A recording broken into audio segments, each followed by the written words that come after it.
Another day, another problem with a 6.0 Powerstroke.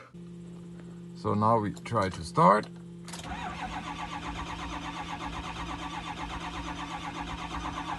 This is what's going on.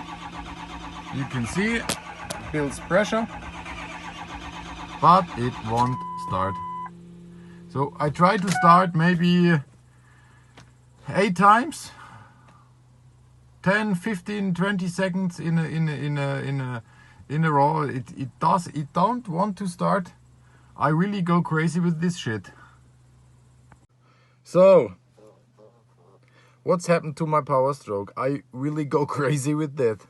So month ago we had a long crank problem. It wouldn't start. Then it cranks and crank, and then after a while it starts, and after that weeks later just start with a start spray, and then we find out the HPOP was broken. So it's a 2004 6.0 Powerstroke F250, and then we changed the HPOP. So and 3 injectors, so it was good. It was really good.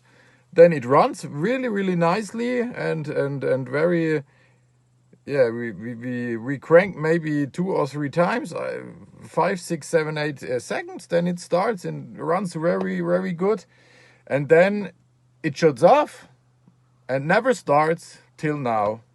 It won't start. So then I bought this a pressure regulator. I also installed that new one, and I tried again. Then the batteries goes wrong. So I also ordered 2 new batteries. So now the batteries are new, and it won't start. Maybe you have an idea.